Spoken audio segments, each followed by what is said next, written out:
In this video, I'm going to introduce a homebrew set of miniature wargame rules I call Swordplay, which are designed to play out cinematic melees employing one or more miniatures per player. You heard that right. You can play this game with just one miniature per player. To bring new players up to speed quickly, here are a couple of rules that are somewhat unique to Swordplay. We'll start with the engagement rule. Engaging an enemy miniature is the first step in attacking them, but engaging also gives two additional advantages. It limits the directions the engaged enemy may move, and should the engaged enemy move away, all miniatures engaging them gain a free move to follow and try to re-engage. A miniature engages an enemy by moving to within 3 centimeters of an unengaged side and faces them. There are a couple of restrictions. There must be sufficient room for the engaging miniature to place the front edge of its base in direct contact with the side of the enemy being engaged, and each side may only be engaged by one enemy.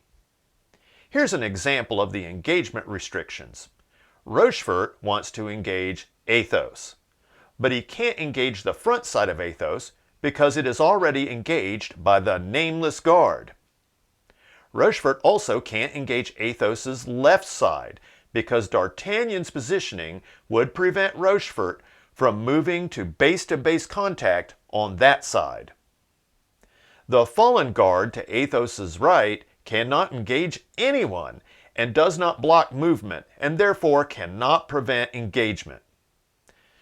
Rochefort may engage Athos's right side by moving to within 3 centimeters and facing him. Using a move stick, Rochefort moves to and engages the right side of Athos. Athos is now engaged to his front by the nameless guard and to his right by Rochefort.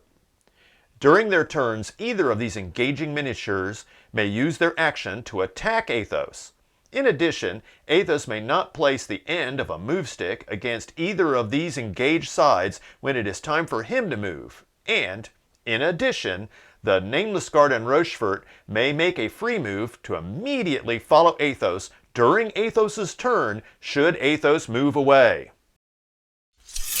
Now let's introduce you to the basics of combat. Combat begins when a miniature engaging an enemy uses their action for their turn to attack.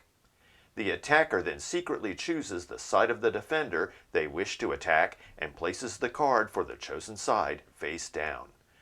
They may choose the side they are engaging, or either of the adjacent sides, but never the side opposite them.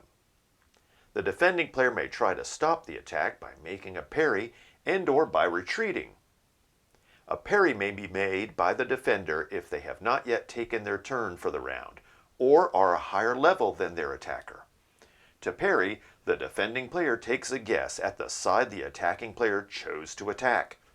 If their guess is correct, the parry stops the attack and, in addition, allows the defender to immediately counterattack. But if the guess is incorrect, the attack continues. The defending player may also gain a guess by retreating, but is not required to do so because there are consequences. You see, a retreating miniature has a short move stick placed on the side opposite their attacker, and then the attacking player, not the defending player, moves the defender. In addition, the retreater can be used as a kind of projectile, pushing all the standing miniatures, friend or foe, out of their path. If that's not bad enough, the displaced miniatures stumble when the attacker is a higher level than they are. A stumbling miniature must give up their action for the round. If their action has already been spent, they are knocked down. Once the retreat is complete, the attacker and any other miniature engaging the defender chooses to either make a free move to pursue and re-engage the defender, or allow the retreater to disengage. Allowing the defender to disengage puts the attacker in a defensive posture, which will allow them to parry later in the round should they be attacked. If the attacker re-engages, the retreater takes a guess at the direction of the attack. If that guess is correct, the attack is stopped, but there is no counterattack after a correct retreat guess, and the combat simply ends. If all guesses are incorrect, the attacker reveals the card and forces the defender back, away from the direction of their attack.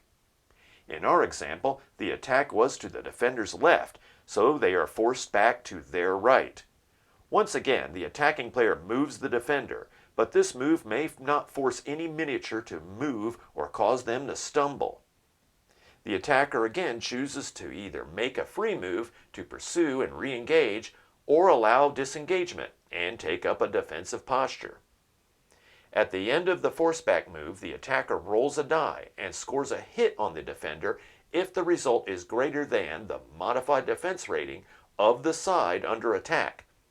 Whether or not a hit is scored, the successful attacker is placed into a defensive posture and may parry if attacked later in the round.